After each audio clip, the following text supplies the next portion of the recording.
Bismillah. Bismillahirrahmanirrahim.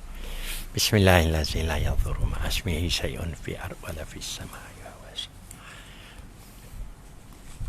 Assalamualaikum warahmatullahi taala wabarakatuh. Huwallazi arsala rasulahu bil huda wa dinil haqq liyuzhirahu 'ala dini kulli wa kafa billahi shahida. Tuan-tuan yang mulia, tuan-tuan, puan-puan yang sangat-sangat dihormati, sekali lagi kita bersyukur kepada Allah Subhanahu Wa Taala di pagi yang sangat mulia ini dapat kita bersama-sama dalam majlis ilmu kita. Dan seperti biasalah, Ustaz Farid, seorang hafiz dan alim, dan Ustaz Agong akan bersama-sama kita untuk menjayakan satu pengajian mengenai buku membincang buku teknik faham dan hadam kata dasar Al-Quran yang disusun oleh Dr. Wan Rosli Wan Ahmad. Jadi sangatlah musak tuan-tuan, puan-puan, tekan share agar semua sanak saudara kita, ahli-ahli keluarga, jiran tetangga, semua sahabat-sahabat yang kita kenali yang mempunyai perhubungan dalam Facebook akan bersama-sama mengikuti program ini. Program ini adalah program kita bersama untuk kita sama-sama mempelajari bahasa Arab, iaitu bahasa Al-Quran. Kita bukan belajar bahasa Arab komunikasi, tapi kita belajar nak memahami Al-Quran. Dengan tidak melengahkan masa lagi, saya dengan segala hormatnya mempersilakan, kita ambil yang mudah dululah. Kita ambil kamus, sangat mustahak. Kita nak belajar bahasa ni, kamus sangat mustahak. Kita pergi ke bahagian dua, kamus kata dasar dan Al-Quran. Jadi Ustaz Farid, tolong sambunglah apa yang kita telah habis malam. Kata sinonim. Ya? Sinonim. Kamus kata dasar Al-Quran. Sinonim ke kamus? Kamus kata dasar. Kita pergi kamus dulu. Karena nak belajar bahasa ni kita kena tahu kamus. Baik. Bismillahirrahmanirrahim. Alhamdulillahi rabbil alamin, wassalatu wassalamu ala rasulina Muhammadin wa ala alihi wa sahbihi ajma'in. Dalam perbincangan kita sambung semalamnya, semalam telah dibincangkan huruf jim bersama Ustaz Agong rahimahullah ta'ala. Sekarang kita tengok huruf ha. Ha, kita ambil yang banyak dalam 4 bar. 4 bar yang pertamanya daripada ha baba, muka surat 89, safhah Tis'ah wa samanun. Okey, 89 daripada hababa. Habba ni tak adalah dari segi isti'amal, penggunaan bahasa Arab. Habba yahibu, penggunaan tak ada. Walaupun hubbun masdarnya ada, tapi dari segi isti'amal, penggunaan habba sulasi mujarrad tak digunakan. Yang digunakan apa? Sulasi mazid, iaitu 3 huruf ke atas, 4 huruf lah, 4 huruf ke atas. Ahabba ada, habba tak ada. Ahabba maksudnya sayang, sayangkan. Ahabba, ana uhibbuka fillah, aku suka kamu kerana Allah. Ahabba yuhibbu, atas wazan af'ala yuf'ilu, if'alan wa muf'alan, fahuwa muf'ilun wa dhaka muf'alun. Okey, jadi ahabba atas wazan apa? Af'ala. Sebab tu ahabba yuhibbu, af'ala yuf'ilu. Kemudian ihbaban, if'alan. Okey, ahabba maknanya sayangkan, menyayangi. Kita panggil menyayangi. Itu verb lah, PL. Hubbun, itulah isim masdar, kesayangan, kesukaan. Mahabbah, kita like itu suka, sayang suka. Okey, mahabbah, mawaddah, Makna sama tu. Makna kesayangan ataupun kesukaan. Itulah ataupun bagi sayang. Sama lah, itu isim masdar tu. Habbaba, habbaba dalam surah apa tu? Al-Hujurat. Fadlan minallahi wa ni'mah law kana fikum law yuti'ukum fi kathirin minal amri la'anittum walakinnallaha habbaba ilaykumul iman walakinnallaha habbaba ilaykumul iman wa zayyanahu fi qulubikum wa karraha ilaykumul kufra wal fusuqa wal 'isyan. Habbaba mana apa? Menanam perasaan sayang, makna menjadikan ia sayang. Dalam bahasa Melayu apa? Menjadikan ia sayang. Kalau karraha, menjadikan ia benci. Mana walakinnallaha habbaba ilaikumul iman. Allah Ta'ala menjadikan sayang kepada kamu terhadap iman. Maknanya Allah Ta'ala menjadikan kamu ni suka kepada iman. Nampak? Walakinnallaha habbaba ilaikumul iman. Menjadikan sayang. Itu dinamakan habbaba. Menjadikan ia sayang. Nampak? Kemudian itu atas wazan fa'ala yufa'ilu, iaitu kita panggil thulathi mazid lah, penambahan satu huruf juga. Semua ni yang kita tekankan pada muka surat berapa? Tengok pada muka surat yang ke-18. Iftahu Safhah Samaniyata Ashar. Muka surat yang ke-18 kita dah sebutkan dah, iaitu wazan-wazan yang ke-18 ataupun yang lebih mudah lagi kita ambil yang ke-14 lah, Safhah Arba'ata Ashar, 14. Ini kita dah bagi tahu loh, kaedah terpilih nombor 5 ni. Wazan daripada nombor 2 sampai nombor 9 tak akan berubah sampailah apa? Hari kiamat. Hari kiamat tu paling hujung. Kedatangan Dajjal tak hari kiamat lagi. Kalau kiamat tu hujung sekali lah, tak akan berubah. Tak akan berubah. Jadi sebab itu habbaba ini berasal daripada muka surat 14 nombor 3. Habbaba atau wazan fa'ala yufa'ilu. Dia tak akan berlaku habbaba yahabbibu tak akan berlaku. Itulah sampai hari kiamat. Habbaba yuhabbibu, fa'ala yufa'ilu, qatala yuqattilu. Okey. Kemudian yang keempat istahabba. Istahabba kita rujuk. Pada muka surat yang ke-14 kita tengok istahabba. Istahabba ini pada wazan yang nombor 9. Nombor 9 muka surat 14. Jadi nombor 2 sampai nombor 9 yang terakhir sekali. Istahabba ni alif sintan talabul fi'ali.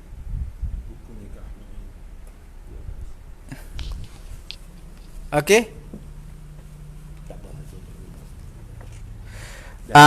Istahabba maksudnya lebih mengutamakan. Okey. Kemudian habbun lebih mengutamakan, lebih disukai, lebih dituntut. Itu dinamakan istahabba. Sekejap. Istahabba. Nah. Box belakang. Istahabba lebih mengutamakan, mana lebih dituntut, lebih disukai. Kalau habbatun makna bijiran. Habbun dia lain tu, jangan tersalah baris. Hibbun makna lain, hibbun. Tengok, tak salah, hibbun ni makna kekasih, sama makna dengan habib. Kalau tak salah rujuk kamus balik, hibbun. Satu lagi hubbun adalah kasih sayang. Hubbun tu atas tu dah. Nombor 2 ahabba hubbun. Nampak? Hubbun tu makna kasih sayang, kesayangan, kesukaan. Wazan yang terakhir dipanggil sebagai habbun. Yang terakhir tu habbun sama makna dengan habbatun. Habbun ni makna bijiran ataupun bijian. Kalau habbatun makna satu biji, satu bijiran, satu. Ta marbutah menunjukkan ke atas satu, sebiji. Contoh namlun. Namlun apa? Semut. Namlatun satu semut. Tamrun tamar. Tamrotun satu tamar. Nampak? Jadi itulah perbahasan kita pada pagi yang mulia ini daripada huruf hababa. Sekali lagi kita ulang. Ahabba adalah muka surat 14, atas wazan yang nombor 2. Atas wazan yang nombor 2. Makna dia memberi implikasi mana tu? Muka surat 14 daripada nombor 2, 3 sampailah ke nombor 9 memberi implikasi dalam membuat terjemahan. Kena ingat dah, highlightkan, memberi implikasi dalam membuat terjemahan. Tak boleh kita kata semua kita bubuh sama rata iaitu semua suka. Tak boleh. Ada yang lebih suka, ada yang kesukaan, ada yang menjadikan ia suka. Jadi situ semua penting dalam bahasa Arab. Bila ada penambahan, bila ada kekurangan dan sebagainya, di situlah memberi implikasi dalam membuat translate makna. Okey. Lihat sekali lagi. Ahabba adalah fi'il madhi. Bila sebut tentang fi'il madhi, ahabba atas wazan af'ala, muka surat 14 nombor 2. Ahabba yuhibbu af'ala yuf'ilu. Sebab apa dia tak sama wazan? Af'ala yuf'ilu, ahabba yuhibbu tak sama wazannya. Sebab asalnya ahbaba yuhbibu. Asalnya apa? Asalnya ahbaba yuhbibu. Apa maksud ahbaba yuhbibu? Ahbaba yuhbibu tu asalnya ada 2 ba, tapi telah dimudha'afkan, ditasydidkan, jadilah dia ahabba. Asalnya ahbaba jadi ahabba. Okey, situlah kita bagi tahu nombor 2. Ahabba ni asalnya daripada muka surat 14, nombor 2 af'ala ahbaba. Kemudian yuhibbu asalnya yuhbibu, yuf'ilu, tapi sebab dia fi'il mudha'af. Apa mudha'af? Mudha'af fi'il yang ada sabdu yang ditasydidkan, fi'il mudha'af. Jadi sebab itulah wazannya tak sama sikit, lari macam huruf ilat lah, wazan lari sikit. Jadi ahabba adalah daripada perkataan af'ala, fi'il sahih, iaitu nombor 2. Hubbun adalah kesayangan, suka. Dia punya baris salah, tengok yang terakhir habbun. Habbun makna bijiran. Kalau hibbun tengok kamus mungkin makna kekasih. Kemudian mahabbah sama makna dengan hubbun, isim masdar kesayangan. Setelah sikit Ustaz. Boleh. Jadi sangatlah mustahak tuan-tuan dan puan-puan, kita kena mendapatkan buku. Kita nak belajar ni lama bukan sekejap, mungkin paling kurang pun 1 bulan. Buku ini, buku teknik faham dan hadam kata dasar Al-Quran, sangat mustahak kita perlu dapatkan. Dia ada 2 set. Satu ini adalah latihan. Apa yang kita belajar ini kita kena hafal ulang. Jadi sangatlah mustahak apa yang kita belajar sekarang ini. Kita belajar daripada Ustaz Farid punya penjelasan. Kemudian kita perlu ada muzakarah. Sangat mustahak kita ada muzakarah supaya kita belajar betul-betul, supaya apa yang kita dengar ni kita dapat amalkan, insya-Allah pasti akan mudah. Jadi macam sekarang tak apa, is okay, kita ada tunjuk, tapi sangat berkesan jika setiap orang yang mengikuti program kita ini cuba dapatkan buku, datang ke nombor 2 Jalan Pawang, off Jalan Keramat Hujung, Datuk Keramat, ataupun boleh hubungi nombor telefon untuk dapat buku 013 247 7760, 013 247 7760. Jadi okey, sangat mustahak kita perlu ada buku. Tidak rugi untuk mendapatkan buku ini, sangat mustahak kerana kita nak faham, bahasa Al-Quran.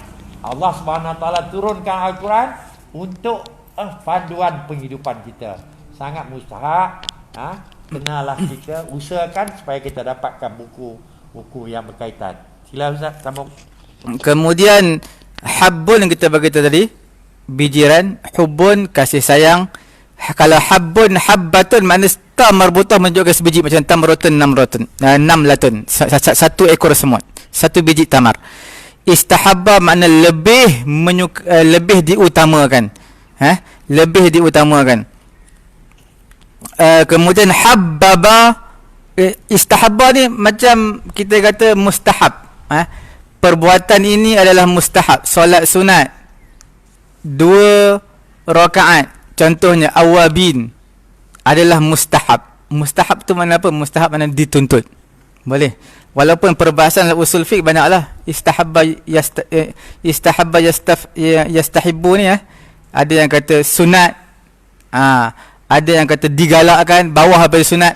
Pelbagai itu kita tak masuk lah. Kita cuma cakap dia maksud definisi dari sudut bahasa adalah lebih digalakkan, kita panggil diutamakan ataupun digalakkan. Kemudian habbaba, menjadikan ia sayang. Terus kita pada muka surat yang ke-91 yang ada 3 bar. 3 bar, iaitu daripada harama. Harama ni perkara yang penting ni, sebab dia dekat-dekat. Contoh kita tengok muka surat 91. Harama daripada muka surat 14. Semua ada kena-mengena dengan muka surat 14. Wazan 2 sampai 9. Jangan risau. Qamus ni semua ada kaitan dengan muka surat 14. Siapa tak rujuk tak faham lah dia. Harama sangat musak rojak pada buka surat 14. Ya. Harama adalah wazan nombor 3. Fa'ala yuf'ilu.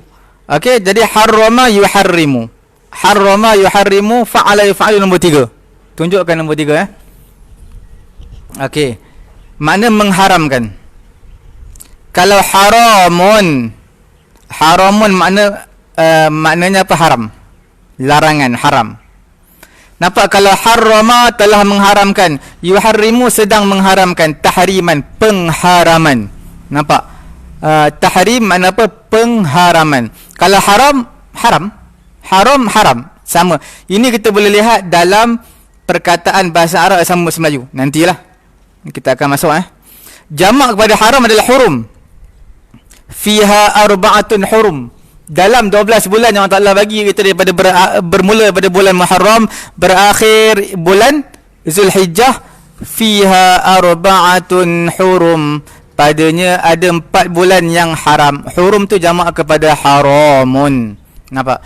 Inna iddatash syuhuri 'indallahi 12 syahran fi kitabillah yawma khalaqas samawati wal arda minha arba'atun hurum.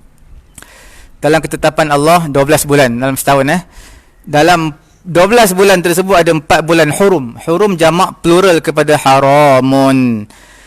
Dia ada 2, satu hurumun jamak kepada haram dipanggil jamak taksir. Satu lagi hurumatun, jamak juga tetapi jamak muannas, salim. Jamak apa? Muannas salim. Maksudnya larangan. Kemudian kalau haramun, mana kita kata haram, makna tanah. Kalau kita pergi Mekah dia kata apa? Tan'im haram. Daripada tan'im ke tanah haram, tan'im ke tanah haram. Makna ke Masjidil Haram lah tu. Tempat suci yang dihormati, haram. Nampak? Dia panggil haram. Haram tu ke tanah haram, ke Mekah maksudnya. Berada dalam ihram dipanggil hurum juga, hurum. Nampak? Hurum, berada dalam ihram. Sebab itu daripada ahrama yuhrimu ihraman. Ahrama tak tulis di sini. Sebab apa tak tulis? Dalam Quran tak ada. Tak perlu tulis di sini buat panjang-panjang. Jadi ahrama yuhrimu adalah wazan nombor 2. Muka surat 14 wazan nombor 2. Ahrama yuhrimu ihraman wa muhraman. Ahrama yuhrimu makna pakai ihram, sedang berihram. Kalau harrama atau wazan nombor 3 maksudnya adalah mengharamkan. Kan beza tu jauh. Kemudian mahrumun adalah orang yang tiada rezeki. Mahrum kalau kita jumpa dalam bab faraid dia panggil ada bab yang dimahrumkan. Orang yang dimahrumkan, orang yang diharamkan.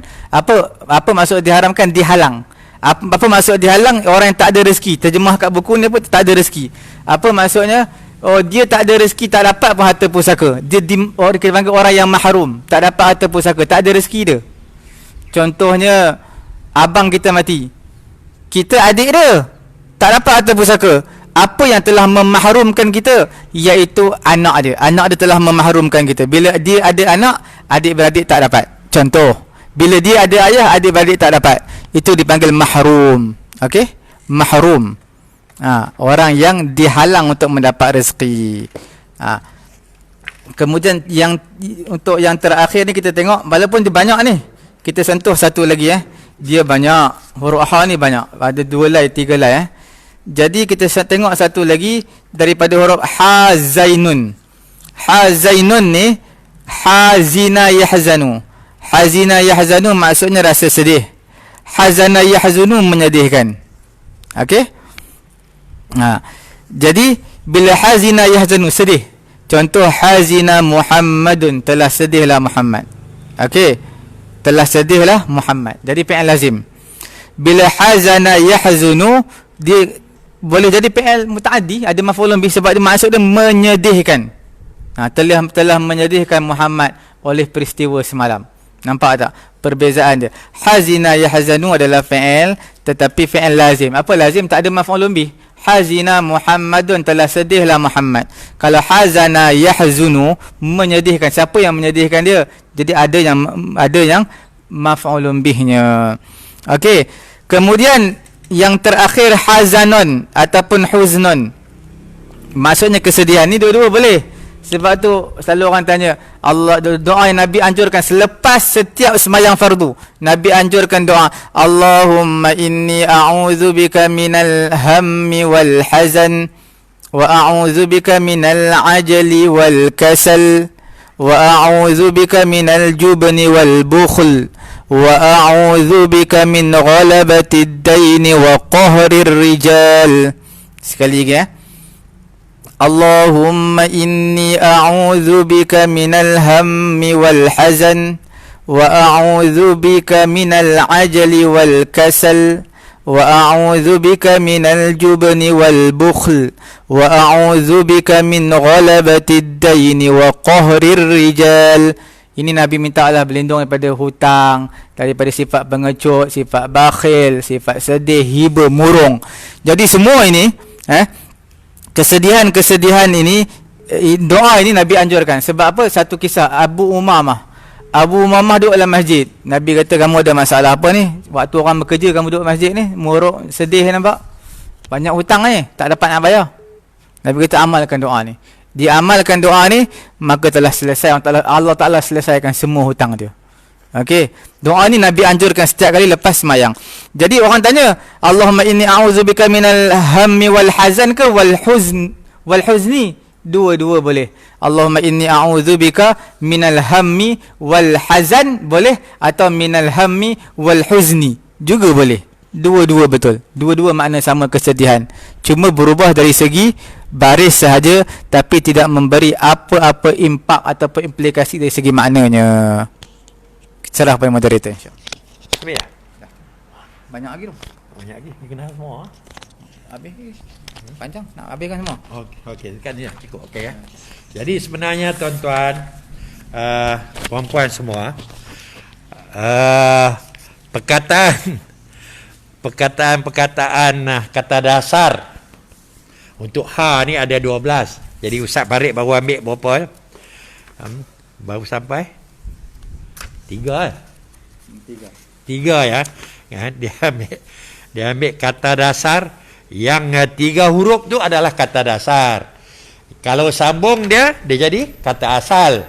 Jadi untuk hari ini Ustaz Farid kata dia nak sampaikan hanya 3 saja daripada perkataan yang selalu digunakan, yang kerap digunakan. Satu, ba bermakna jarang. Yang keduanya ada juga diguna. Kemudian kalau 3 ba kerap diguna, tapi kalau 4 ba selalu digunakan.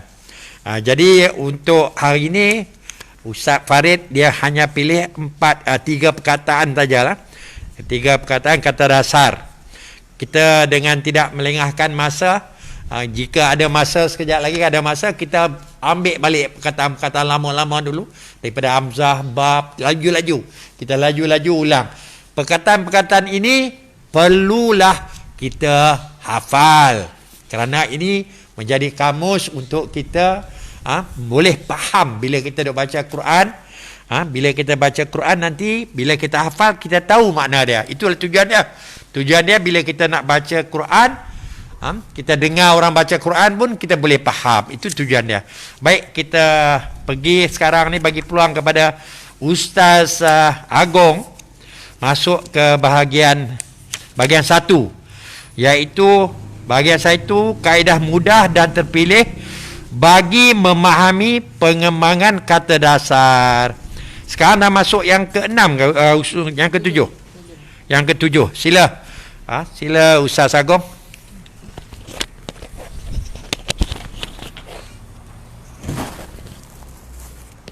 Bismillahirrahmanirrahim. Assalamualaikum warahmatullahi wabarakatuh. Alhamdulillahi wassalatu wassalamu ala rasulillah la nabiyya ba'da amma ba' Rabbi syrah li sadri wa yassir li amri wahlul 'uqdatam min lisani yafqahu qawli. Alhamdulillah, kita sekarang sudah berada di kaedah terpilih nombor 7. Jadi kita dah habiskan syarahan mengenai kaedah yang nombor 1, mengenai kata dasar. Lepas tu nombor 2, mengenai huruf illah, alif, waw, ya. Yang ketiga, lepas tu fi'il mudhari', mengubah fi'il mudhari' menjadi fi'il madi. Lepas yang ketiga fi'il madi, lepas tu fi'il mudhari', lepas tu berjumpa lagi dengan huruf illah. Sekarang jadi kita dah bincang yang fi'il madi, fi'ilun madi, lepas tu fi'il mudhari' dia punya yang ada dalam Al-Quran. Yang pertama kali tu kata dasar kita yang bincang. Kata dasar. Jadi tiga poin ni kita dah belajar. Di dalam ini pun kita sebenarnya ada juga belajar huruf illah yang kita harful illah, huruf illah. Huruf illah tu apa saja dia? Alif, waw, ya. Sebenarnya waw dengan ya saja. Okey. Kata dasar jadi yang kita bincang tu dari level, dari kaedah terpilih pertama, kata dasar, lepas tu masuk ke fi'il madi, lepas tu masuk ke fi'il mudhari', dan di dalam itu semua ada kita berbincang huruf illah. Ni di kaedah terpilih nombor 2 dengan nombor 6. Okey. Jadi semua ni dah kita bincang. Kata dasar, fi'il madi ni apa dia? Past tense dia. Past tense. Ini past tense dia. Kalau kita nak ulang lagi sikit. Past tense lah. Yang ini ni present tense dia. Atau ini kata kerja masa lampau, ini semasa. Yang sekarang kita lakukan ataupun senantiasa kita lakukan. Itu fi'il mudhari'. Ini dah kita bahas. Jadi contohlah kita ambil dalam bahasa Arab, menulis bahasa Arab adalah kataba. Kalau kita cari dalam kamus akan terjumpa menulis tu kataba. Ini past tense dia punya. Sebab tu dalam Al-Quran ada kan kutiba. Dalam Al-Quran ada kutiba kan. Ini sama ni, asal dia pada ini ni, kataba ni dalam Al-Quran. Jadi kataba ni maknanya dia menulis. Ini past tense. Past tense dia. Kalau senantiasa menulis atau sedang menulis, jadi dia yaktubu. Ni present tense dia. Atau fi'il mudhari' dia punya. Fi'il madi, fi'il mudhari'. Contoh dalam Al-Quran macam kutiba lah. Kutiba alaikumusiyam. Ini asal dia daripada ni kataba ni. Makna dia menulis. Ditulis, maksud dia tulis tu diwajibkan. Sudah tertulis, sudah ditulis, sudah diwajibkan. Sudah dalam bahasa Melayu dinoktakan. Ya, Ustaz? Dia sudah dinoktakan. Telah difardukan. Difardukan. Okey. Telah ditetapkan. Jadi menulis tu dia boleh dikiaskan dengan penetapan. Telah ditetapkan. Kalau dah ditulis tu dah ditetapkan dah. Ni menulis, sedang menulis. Kalau yang ini ditulis mana dia? Sebenarnya ini asal dia dari kataba juga. Inilah yang ini kita belajar sebelum ni. Dalam bahasa kita Melayu, bahasa Melayu kan, ini setelah menulis, sedang menulis. Kalau kita nak suruhan, perintah, kalau kita nak suruh orang, tulislah. Tulislah. Ada pakai perkataan lah belakang dia kan? Tulislah. Ada pakai lah sini dia. Ada imbuhan lah. Tulislah, bacalah, pergilah. Ini semua suruhan. Suruhan dalam bahasa Melayu. Boleh saya selit sikit Ustaz ya? Ya. Sebenarnya kita sekarang ni ke dalam kaedah terpilih yang ketujuh, Ya. iaitu membentuk kata Suruhan. kerja suruhan. Jadi tuan-tuan, puan-puan, saya baca sikitlah ulang kepada Ustaz Agong ni. Kata kerja suruhan tidak ada dalam bahasa Melayu atau bahasa orang putih atau dalam Inggeris, tidak ada. Bila kita mau menyuruh atau meminta seseorang melakukan sesuatu perbuatan, kita hanya berkata dengan tegas sedikit, baca atau read. Kalau ada pun imbuhan, kita selipkanlah. Kita selipkan lah ataupun please, bagi nampak hormat sikit kan. Tidak suruh baca. Tapi kalau nak lembut sikit tu, bacalah. Tolong ambillah. Ya, please. Silakan. Okey, ambil. Ini kata suruhan. Jadi kalau dalam bahasa Melayu, pakailah belakang dia. Atau dalam bahasa orang putih kan, ada please. Please. Ada please. Ada tambahan, ada perkataan tambahan. Adalah dengan please kalau dalam bahasa yang lain. Tapi bahasa Arab, dia dalam kata kerja tu sendiri. Dia tak, imbuhan dia tu berbeza daripada yang ni.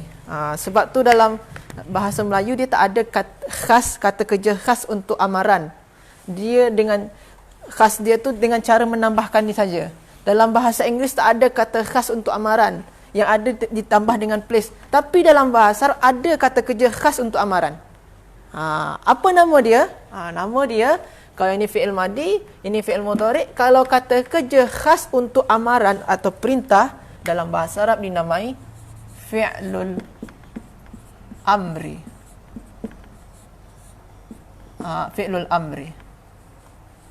Fi'lul amri. Jadi kita bincang sekarang ni mengenai fi'lul amri, kata kerja perintah. Jadi tajuk dia di sini ni membentuk kata kerja suruhan. Jadi kita dah faham kan kata kerja suruhan atau perintah dalam bahasa Arab yang khas tu ada dalam bahasa Arab. Jadi macam mana nak bentuk dia, nak bina kata kerja khas untuk suruhan atau perintah tersebut. Jadi itulah. Jadi macam mana dia? Okey, itu yang kita nak bincang hari ini.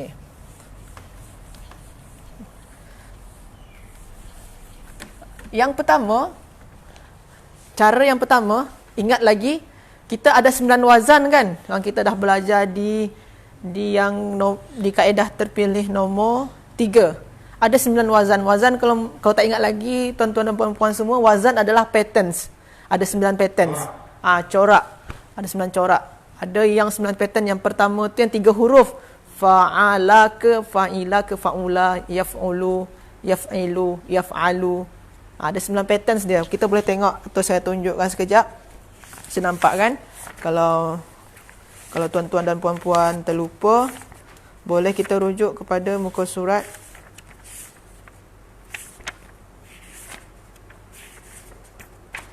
Pada muka surat 5. Muka surat 3 dan 5. Yang ni yang 5, yang muka surat 4 ada, muka surat 4, kaedah terpilih 4. Ini pada muka surat 11. Satu lagi pada muka surat 14. Tapi kalau tak silap saya di belakang ni ada yang lebih bagus dia. Ni dia. Ini yang paling bagus. Paling belakang sangat. Kalau yang dah punya kitab, boleh rujuk kepada muka surat yang paling belakang sangat. Ni. Ni fi'il madi. Ini 9 wazan. 9 wazan yang ada dalam Al-Quran. Yang sebenarnya banyak lagi wazan tu. Tapi yang ini yang tertulis dalam Al-Quran. Ni fa'ala. Ini yang nombor 1. Yang nombor 1 ni maksud dia 3 huruf. Fa'ain lam. Yang nombor 2 ni kan 4 huruf. Ni sampai 9 wazan. Ini yang banyak dalam Al-Quran. Kita dah bincang yang madi dan mudhari'. Yang amar ni kita belum bincang lagi. Macam mana kita nak tentukan bentuk fi'il amar ni? Itulah kita nak bahas sekarang. Contoh yang pertama. Ini fa'ala contoh kita ambil yang pertama. Kataba yaktubu. Kataba yaktubu ni apa wazan dia? Wazan dia kita boleh agak-agakkan, ni 3 huruf kan? Berarti dia fa'ala ikutkan baris dia. Yaf'ulu. Ni untuk fa'ala yaf'ulu. Kita nampak sekarang wazan dia fa'ala yaf'ulu. Berarti dia ikutkan wazan yang pertama. Kalau kita nak bentuk dia jadi amaran, ini makna dia telah menulis. Ini makna dia sedang menulis. Kalau kita nak jadikan amaran, tulislah. Macam mana? Itulah kita nak bincang. Cara dia, pertama, kita ambil yang fi'il mudhari' dia ni. Kita ambil yang ni. Kita tulis yang ni. Kita ambil wazan dia, yaf'ulu. Okey. Yaf'ulu, kita ambil yang ni, yaf'ulu ni. Kita ambil yang fi'il mudhari' dia. Ini yang pertama. Yang kedua, kita hilangkan, kita padam ni. Yang ni, yang ya depan ni. Yang ni. Yang ni cara kedua dia. Kita padamkan ni, kita hilangkan. Yang ya ni. Kan sini yaf'ulu kan? Kita hilangkan ya dia. Macam mana jadi dia kalau hilang ya? Berarti macam ni dia kan? Yang ujung ni kita bagi sukun mati. Ni yang ketiga. Bagi sukun. Yang awal ni sebab sini dah hilang ni kan tak sedap baca. Macam mana nak baca tu full. Tak sedap dia. Tak bagus. Kita tambah alif sini ni. Ini nama dia hamzatul wasal, nama dia dalam bahasa Arab. Dalam kaedah bahasa Arab nama hamzatul wasal. Dalam bahasa Arab. Ini alif hamzatul wasal tu apa dia? Dia tak boleh, dia tak ada, selalunya tu kalau dalam penulisan dia tak ada pakai hamzah ni. Tak ada pakai ni. Atau hamzatul wasal. Selalu dia. Dia tak ada pakai hamzah. Ini hamzatul wasal. Kita bagi ni, baris dia macam mana? Baris dia, kalau sini berbaris depan, sini pun bagi baris depan. Jadi ikutkan sini. Okey. Jadi uf'ul tadi dia. Jadi cara dia yang pertama, kita ambil yang ni dulu. Letak sini. Yang fi'il mudhari' dia. Yang kedua, hilangkan yang ya di awal tu. Hilangkan. Padam. Lepas tu yang ketiga, kita bagi baris mati belakang tu, sukun. Yang paling belakang. Yang keempat, kita tambahkan alif. Dan bagi baris dia. Baris dia macam mana? Ikutkan yang huruf ketiga ni. Ikutkan yang ni.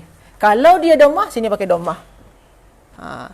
Lepas tu, kalau di sini baris dia baris atas, atau sini baris bawah, sini mesti baris bawah.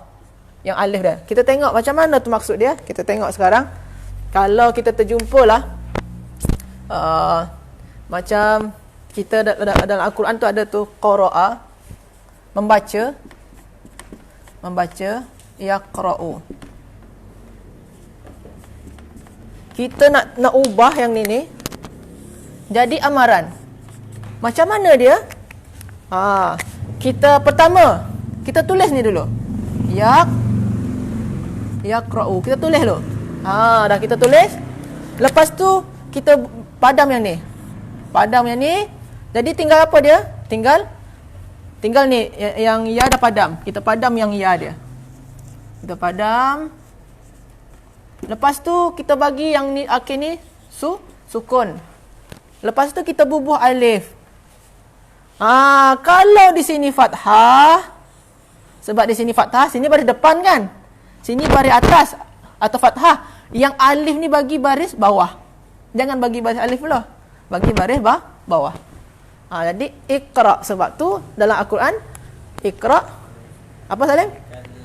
Iqra bismi rabbikal ladzi khalaqa. Iqra. Iqra tu makna dia, asal dia adalah yaqra'u. Yaqra'u ni kata asal dia qara'a. Kata dasar dia apa? Qaf, ra dan hamzah. Jadi itu dia. Jadi iqra yang kita baca tu, perkataan iqra bismi rabbikal ladzi khalaq, asal dia daripada yaqra'u ni. Itu cara nak ubah. Jadi itu perintah suruhan, bacalah. Sebab tu makna iqra tu bacalah. Okey. Ini kalau yang ini Ustaz, ini kan baris ini baris depan. Ini baris atas. Macam mana pula kalau baris bawah? Ada tak contoh dia? Ada? Ada contoh dia. Kita nampak sini Salim. Kita contoh memukul. Apa bahasa Arab memukul? Kita cari dalam kamus, terjumpa dalam kamus tu daraba yadribu. Ni memukul. Sekarang kita nak ubah pukullah. Pukullah. Macam mana jadi kata perintah atau suruhan pukullah?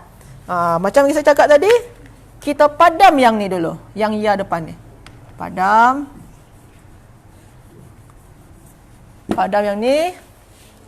Lepas tu, selepas kita padam, kita bagi sukun yang belakang.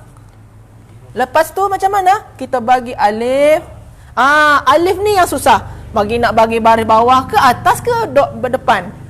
Sebabkan yang di sini bagi baris bawah, sini pun bagi baris bawah. Macam tu. Ini untuk kaedah, untuk wazan yang pertama. Apa wazan yang pertama? Wazan yang 3 huruf sahaja. Ini 3 huruf. Ini pun 3 huruf. Ini pun 3 huruf. Jadi kalau yang 3 huruf, macam tu nak buat kata perintah dia atau suruhan. Nak bentuk kata kerja khas untuk suruhan dia macam tu lah. Ini untuk wazan yang pertama. Okey, itu yang pertama. Ada soalan? Ada soalan? Tak ada pun? Okey. Kita padam. Saya padam yang ni.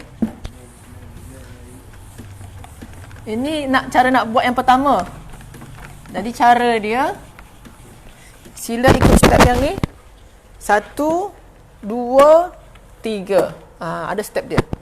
Nanti boleh, kalau yang tak faham nanti boleh diulang-ulang lagi di YouTube. Ini nanti akan masuk pada YouTube Pusat Ilmu At-Taqwa. Ya tu Haji? Pusat Ilmu At-Taqwa. Nanti tengok di YouTube. Okey. Itu wazan yang pertama. Wazan yang kedua macam mana? Yang kedua yang senang. Yang kedua ni senang. Yang kedua contoh dia lah. Wazan yang kedua kan, kalau kita tengok yang kedua sini, af'ala yuf'ilu. Kita ambil yang wazan kedua. Af'ala, ini wazan dia, yuf'ilu. Macam mana nak jadi amaran? Kita ambil saja yang ni, fi'il mudhari' dia, yuf'ilu. Macam tadi juga, kita padam yang awal. Yang awal ni kita padam. Jadi kita padam yang sini. Yang sini ni kita padam. Ini nombor 1. Lepas padam sini, kalau di sini tadi bagi alif atau hamzatul wasal. Sini nama dia bagi hamzatul qat'i. Apa tu? Hamzah yang pakai ni. Ada ini atas dia. Hamzah. Ni hamzah. Kita bagi yang ni. Lepas tu barisnya macam mana? Baris dia kekal. Baris dia kekal iaitu pakai baris atas.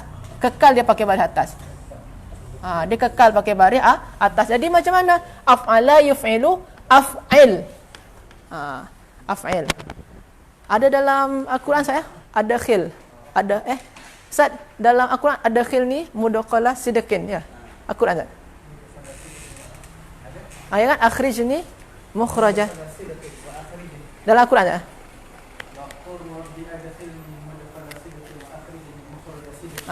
Ada khil ni.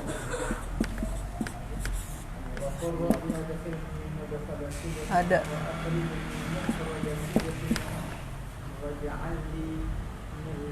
Kasultan dan nasira. Okey. Ada khil ni, contohlah. Yang sebutkan Ustaz Farid tadi. Wa qur rabbi adkhilni mudkhala sidqin mukhraja sidqin min ladunka sultanan nasira. Okey. Jadi itu dia. Adkhil. Adkhil ni ini daripada yang adkhil. Jadi kalau kita pernah dengar, ini kan doa juga sebenarnya. Doa Nabi apa tak? Nabi ada dalam apa? Jadi ni dalam Al-Quran ni, doa ni doa.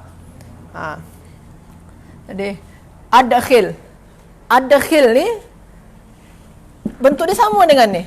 Kata perintah ni, kata arahan, kata suruhan yang ni. Asal dia adalah adkhala yudkhilu. Jadi dia adkhil. Sama dengan af'il. Adkhil. Asal dia kalau kita tengok adkhala. Fi'il mudhari' dia kalau ikutkan wazan ni adkhal, sini af'ala yuf'ilu. Berarti yudkhilu. Kalau kita nak ubah jadi perintah, kita ambil yang yudkhilu, kita padam yang ni, kita bagi sukun yang ni, bagi baris sukun, kita padam yang ni, padam, tukar dengan hamzah. Tukar dengan hamzah. Yang hamzah ni kekal dia. Kalau untuk wazan kedua tu kekal dia fathah. Adkhil. Jadi adkhilni mudkhala sidqin wa akhrijni mukhraja sidqin. Akhrij pun sama juga yang ni. Itu untuk perintah. Makna dia apa sini? Adkhala, makna dia masukkanlah. Kalau dakhala apa? Dalam surat Al-Baqarah, dalam Ustaz Farid dalam surah Al-Baqarah, udkhul dalam masuklah ke surga, udkhula dalam masuklah wakila dukhulal jannah, ya.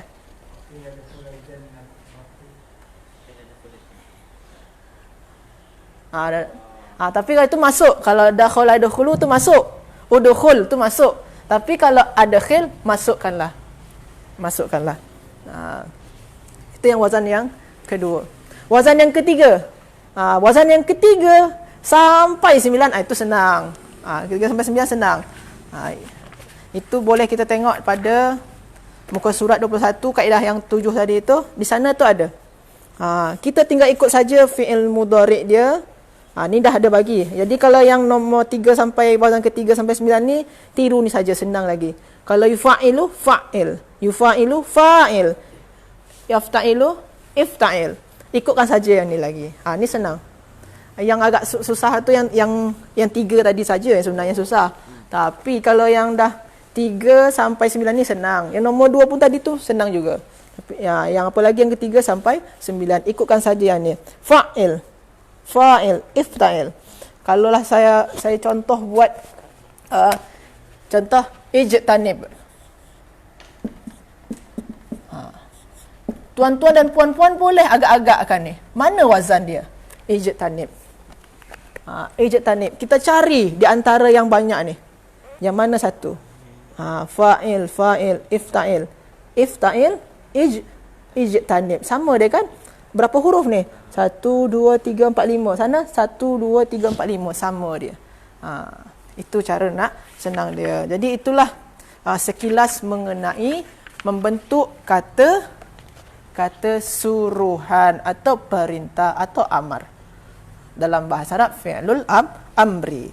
Sekarang kita tengok. Kita tengok kepada latihan. Saya bagi sedikit, nanti tuan-tuan dan puan-puan hajah dan tuan haji dan hajah semua boleh buat latihan ni di rumah. Tapi saya akan beri satu contoh-contoh dia, cara nak jawab dia. Contoh yang pertama, sekarang sila catatkan baris amar bagi kata kerja berikut.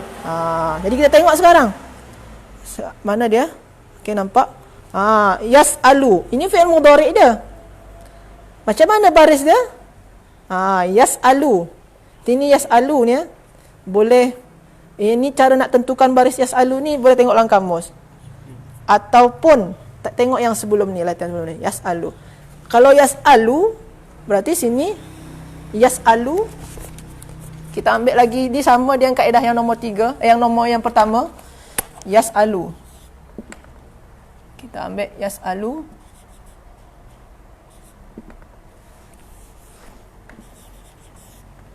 Yas'alu. Kita padam yang pertama. Macam ni kan, kita padam yang pertama. Jadi kita padam yang pertama, yang belakang bagi sukun. Yang awal ni bagi alif. Sebab sini ni baris atas, sini bagi baris bawah. Berarti dia is'al. Is'al dia macam tu. Ni untuk yang di atas, yang sini ni, ini untuk 3 huruf. Latihan ni untuk 3 huruf. Yang wazan yang pertama. Yang ini untuk wazan yang 3 sampai 9. Ini untuk yang pakai huruf illah. Boleh tengok lagi, rujuk lagi pada muka surat 21. Di muka surat 21 ni ada dia bagi macam mana yang huruf illah dia. Kalau huruf illah, ada huruf illah yaqulu. Nampak tuan-tuan dan puan-puan sini yaqulu.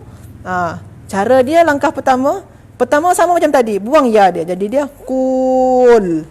Macam ni, buang ya dia kan. Lepas tu buang huruf illah dia. Apa huruf illah di sini? Waw. Hilang waw dia. Jadi kul. Sebab tu dalam Al-Quran, kul huwallahu ahad. Kul asal dia yaqulu. Hilangkan ya dia jadi kul. Hilangkan huruf illah dia waw tu. Jadi kul saja. Yaksha. Mana dia? Yaksha. Ni yaksha. Ini katakanlah, ini yaksha ni makna dia takut. Hilangkan ya dia jadi khsyai. Sebabkan hilangkan alif ya yang di awal, lepas tu hilang huruf illah dia. Huruf illah dia mana? Yang ya di akhir ni. Jadi sebab tu tinggal ikhsya. Macam tu. Cara dia hampir serupa saja. Boleh kalau kita sekarang ni belum terlalu faham, nanti ulang-ulang lagi tengok video ni, ulang terus dan buat latihan yang ada. Dan jika kalau tak tahu, boleh mungkin tanya lagi di komen ni, atau sila tanya kepada ustaz-ustaz nanti, boleh. Jadi semoga saja apa yang kita dengarkan pada hari ini dapat bermanfaat dan boleh kita fahami. Mohon maaf atas segala kekurangan. Assalamualaikum warahmatullahi wabarakatuh.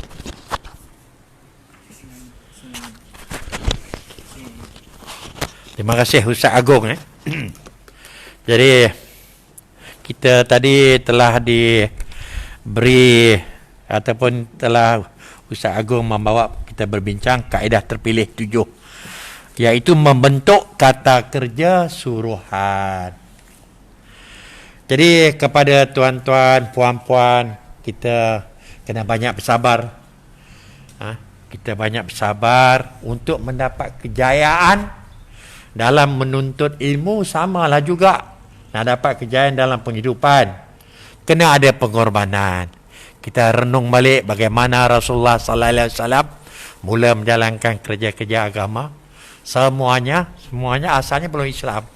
Kemudian pelan-pelan 13 tahun berada di Mekah. Dugaan yang begitu hebat. Tapi dalam kerja agama, untuk kita dapat kejayaan maupun dalam penghidupan maupun menuntut ilmu, pasti kena ada pengorbanan. Jadi kita sabar bagaimana Rasulullah sallallahu alaihi wasallam banyak bersabar di Mekah, ujian demi ujian. Jadi bila kita sekarang ni kita masuk belajar ni, kadang-kadang kita nampak susah Ustaz Agong, susah, tapi sabar.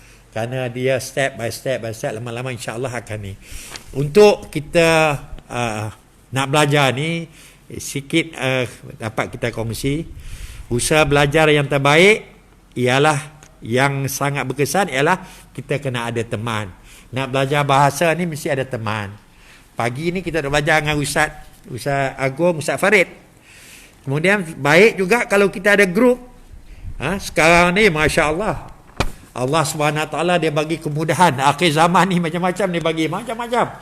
Tapi kita salah guna segala kurniaan Allah.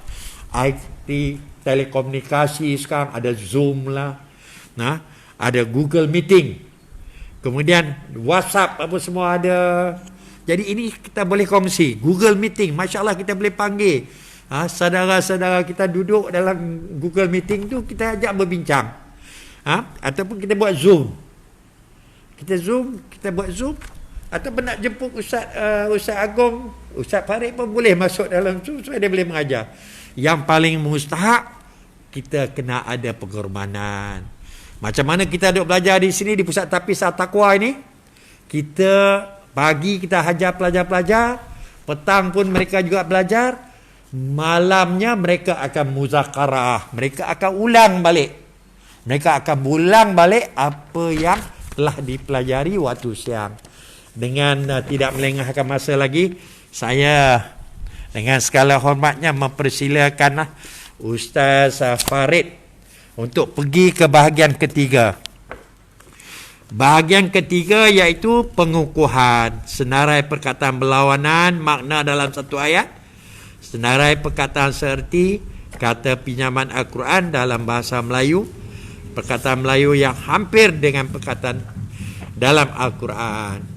Bersama-samalah kita ikuti ya, sabar. Kita banyak bersabar. Iblis ni memang duk tunggu masa, duk bisik-bisik, susah lah. Buat bagi kita fed up lah. Kita banyak bersabar. Bersabar dan untuk dapat kejayaan mesti ada pengorbanan. Kita mesti usahakan. Usaha kita seru ahli-ahli keluarga kita bersama-sama turut serta. InsyaAllah. Sila. Bismillahirrahmanirrahim. Kita lihat pada muka surat yang ke-219. 1, 2, 3, 4, 5, 6. Kolom yang ke-6. Khatama dan juga taba'a. Khatama ni chop ataupun menutup. Taba'a pun makna menutup juga. Apa perbezaan mereka kedua kalimah ni? Khatama ini makna memberitahu mengenai dengan sempurnanya sesuatu. Okey. Memberitahu mengenai apa? Sempurnanya sesuatu dan telah habis sesuatu perbuatan dan juga amalan. Itu dipanggil sebagai khatam. Contoh kita kata khatam Quran, kamu telah khatam Quran. Makna apa? Kamu telah habiskan membaca Quran selesai pada awal sampai akhir, atau kamu telah menghafal Quran habis daripada awal sampai habis. Jadi asal pada khatam ni maksudnya berlaku selepas selesai. Itu khatam. Itu asal makna je lah. Jadi bila mana khatamallahu ala qulubihim, Allah Ta'ala telah selesaikan, iaitu menutup hati mereka. Maksudnya apa? Iaitu telah menyempurnakan tutupan. Tak ada pun hidayat, ruang hidayat untuk masuk dalam hati mereka. Telah apa? Itmamu syai', menyempurnakan tutupan. Tak boleh masuk hidayat lah, tutup rapat. Satu lagi taba'a. Taba'a adalah kesan yang ada pada orang yang ditutup tadi. Kesan dia. Dan juga kesan tadi akan melazimi dia.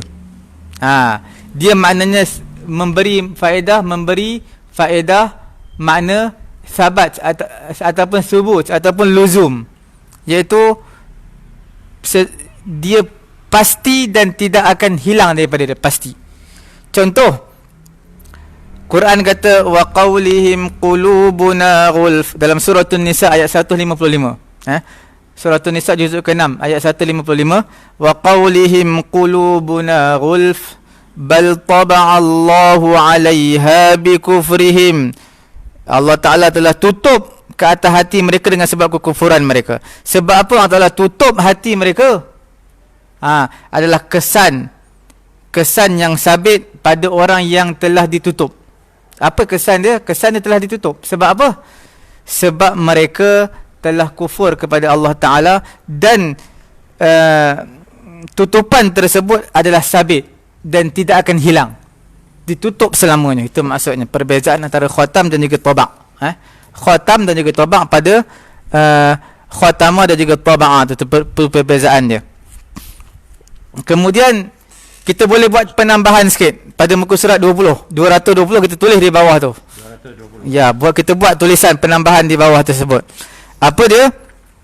Iaitu perbezaan antara perkataan al-ma'rifah dan juga al-syu'ur dan juga al-ilmu. Okey, bila kita sebut tentang ilmu, al-ilm, al-ilmu, apa dia tu? Ilmu ni makna mengetahui, ma'rifah mengetahui juga. Okey, tulis itu al-ilmu dan juga al-ma'rifatu dan juga yang ketiga adalah al-syu'ur. Tambah itu perkataan yang seerti, yang tidak diletak dalam ni. Kita boleh letak juga. Perkataan dia sama. Cuma ada perbezaan yang halus. Pertama, kita sebut ilmu. Ilmu tu maklumat, umum. Segala maklumat kita tahu. Contoh umum. Tapi tak tahu secara detail, secara tafsil. Itu ilmu. Tetapi bila ma'rifah, dia mengetahui sesuatu secara detail. Itulah dipanggil sebagai ma'rifah dan juga ilmu. Okey. Kemudian bila sebut ilmu, ain, lam, mim, dia akan mutaaddi dengan dua maf'ul. Maknanya apa? Macam akhawat zanna. Dia lepas dia ada dua maf'ulun bih. Maf'ul yang pertama, maf'ul yang kedua. Itu maknanya ilmu, mengetahui. Tapi kalaulah alima ilmu, tetapi maknanya bukan mengetahui saja, ma'rifah makna betul-betul dia tahu secara halus, secara tafsir terperinci, maka dia tak semesti dua maf'ul. Kadang-kadang cukup dengan satu maf'ulun bih sahaja. Firman Allah Ta'ala dalam suratul Anfal ayat ke-60, la ta'lamunahumullahu ya'lamuhum. Kamu tak mengetahui mereka, tapi Allah mengetahui keadaan mereka. Asy'ur ni lagi halus. Dalam suratul Kahfi kita jumpa. Dalam suratul Kahfi ayat yang ke berapa? Ayat yang ke-19. Fab'athu ahadakum biwariqikum hadhihi ilal madinati falyanzur ayyuha azka ta'aman falyatikum birizqin minhu walyatalattaf wala yush'iranna bikum ahada wala yush'iranna, daripada asy'ara yush'iranna bikum. Sya'ra ni tahu juga, tapi makna sesuatu ilmu yang sampai kepadanya dengan cara yang halus, seperti mana halusnya rambut. Makna bukan secara terbuka, secara halus sampai. Sebab tu Ashabul Kahfi dia kata pergi keluar cari makanan, tapi makanan sampai seorang pun tak dapat nak menghidu. Tu halus, nak menghidu akan jejak kamu. Nampak? Itu perbezaan yang tak diletakkan dalam buku ni. Kemudian letak lagi bawah tu, nota lagi yang kedua, iaitu perbezaan antara ta'lim dan juga talqin. Bahasa Melayu panggil talqin. Ta'lim dan juga talqin. Ini perkataan muradif ni seerti. Ta'lim maknanya pengajian lah. Ta'lim. Cuma ta'lim dengan talqin ni, talqin pun pengajian juga, peringatan. Talqin makna peringatan. Ta'lim pun pengajian dan juga peringatan. Cuma perbezaan je ta'lim dia boleh jadi dengan percakapan. Kita panggil pengajian. Pengajian apa? Melalui mulut. Pengajian melalui pembacaan. Pengajian melalui Facebook. Pengajian melalui pelbagai medium yang ada. Tak seperti melalui percakapan. Okey. Jadi itu dipanggil sebagai ta'lim. Dia umum. Dan juga boleh jadi ta'lim ni, pengajian boleh datang sekali je, cukup. Satu kali je. Mengaji berapa lama? Sekali je mengaji. Ta'lim. Tapi talqin dia hanya khusus kepada perkataan sahaja. Okey, talqin. Sebab tu talqin kubur. Kita tak panggil talqin melalui bukan selain percakapan, tak ada. Dia mesti melalui percakapan. Talqin. Mulut, sebab belajar melalui percakapan. Okey, iaitu melontarkan suara. Jadi sebab itu bila kita sebut talqin kat kubur, itu belajar juga, memberi peringatan. Sebab apa? Talqin kat kubur tak beri peringatan kepada orang hidup, ingat kamu akan mati. Okey. Seterusnya tambah nota yang ketiga, iaitu perbezaan antara tahta dan juga asfal. Tahta ni makna bawah. Asfal makna bawah juga. Cuma perbezaan dia apa? Kita lihat dalam suratul Maryam ayat yang ke-24. Fanadaha min tahtiha alla tahzani qad ja'ala rabbuki tahtaki sariya. Nampak? Bila sebut tahta ni, dia adalah jihah yang 6. Jihah 6 dapat arah 6, atas, bawah, kiri, kanan, depan, belakang. Okey. Jadi bawah, tahta adalah lawan kepada atas. bawah lawan kepada apa? Atas. Sekarang ni bila sebut fanada min tahtiha, Jibril telah panggil Maryam daripada kawasan bawah. Kawasan bawah Maryam. Jadi Maryam dengan Jibril tak bercantum. Dia lain. Maryam berada di kawasan atas, Jibril berada di kawasan bawah, tak bercantum. Itu dipanggil tahta. Okey. Kemudian qad ja'ala rabbuki tahtaki sariyya. Dalam ayat yang sama ada dua perkataan tahta. Tahta ni tahtaki sariyya, iaitu Allah Taala menjadikan bawah kamu Maryam anak sungai, sariyya. Anak sungai dengan Maryam bercantum, tak cantum. Maryam di atas, anak sungai di bawah dia, tak bercantum, dipanggil sebagai tahta. Satu lagi asfala, bawah dia tapi bercantum. Idja'ukum min fawqikum wa min asfala minkum. Nampak? Pada ayat ke berapa? Suratul Ahzab ayat ke-10, juzuk yang ke-21. 9 lah 21. Jadi maksud bawah bersambung. Quran kata apa? Ketika mana mereka datang kepada kamu daripada arah atas kamu dan juga bawah. Atas bawah bersambung. Bersambung. Tentera datang, atas pun ada, bersambung ke bawah. Dia bukan atas, bawah. Kadang-kadang dia bersambung, kiri kanan. Tentera. Itu perbezaan antara, kita panggil apa? Antara apa? Dia bersambung antara atas dan bawah. Okey. Okey. Kemudian antara nuqtah yang terakhir adalah perbezaan antara apa? Nabaza dan juga taraha. Nampak Nabaza dan juga taraha. Boleh tulis nabaza dan juga taraha. Apa dia contoh dia? Kita lihat dalam surah Ali Imran. Ali Imran. Fanabadhuhu wara'a zuhurihim. Nampak? Surah Ali Imran. Akhir sekali ni. Dekat akhir surah Ali Imran. Ayat yang ke-187. Mereka mencampakkan. Quran ni. Wara'a zuhurihim. Belakang mereka. Taraha mana campak juga. Tapi nabaza ni campak itu nak bagi aku tak perlu kepada Quran. Campak tu mana pandang rendah. Hina. Nampak? Sampai Abul Aswad Ad-Du'ali yang buat titik Quran tu. Saya Abu Al-Aswad Ad-Du'ali ni. Dia pernah kata nazartu ila anwani, aku pernah tengok alamat dia. Alamat.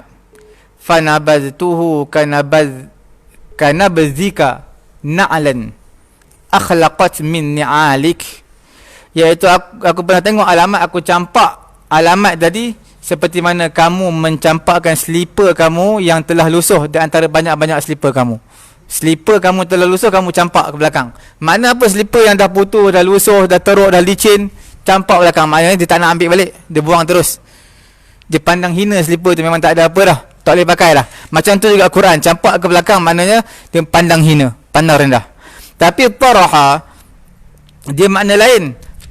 Taraha ni ada dua makna. Satu makna nabaza, memberi maksud campak dalam keadaan menghina benda tadi, mana rendah. Satu lagi campak dalam keadaan tak pandang rendah, campak biasa. Dia tak menganggap benda tu remeh. Itu perbezaan dia. Banyak lagi perbezaan yang sinonim yang tidak ada dalam ni. InsyaAllah kita akan hurai satu persatu di dalam ini.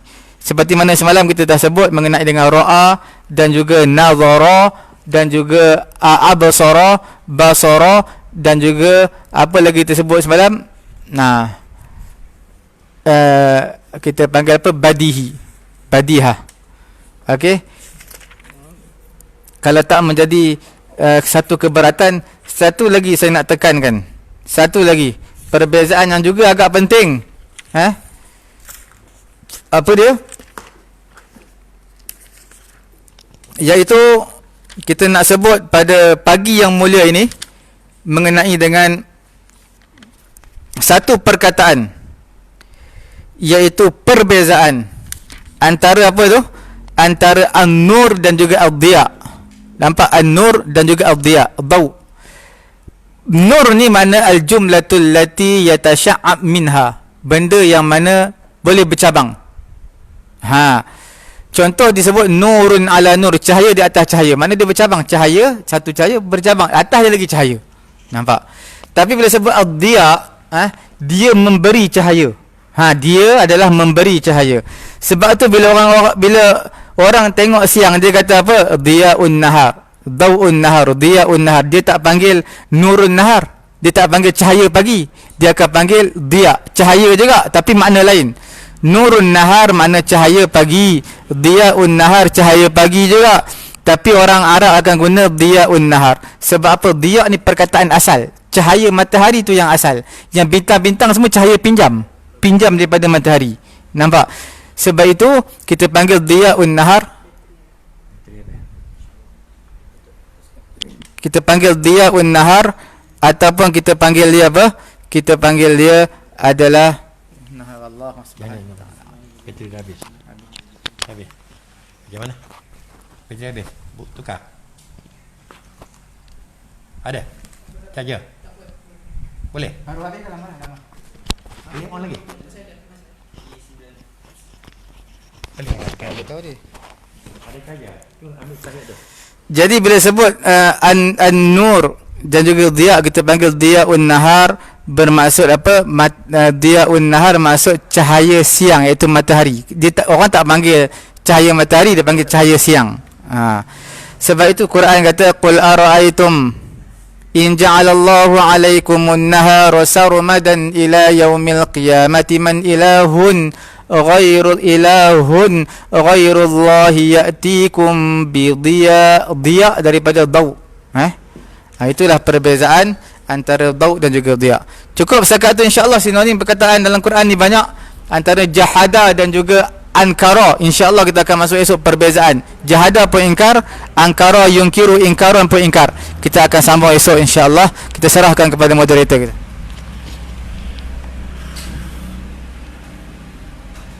Jazakumullah khairan. Saya Farid. Syukur kita kepada Allah Subhanahu Wa Taala kerana mengizinkan kita bersama-sama dalam majlis ilmu. Tuan-tuan dan puan-puan, sangatlah kita perlu renung. Kita renung dan kita perlu ada dalam diri kita kerisauan.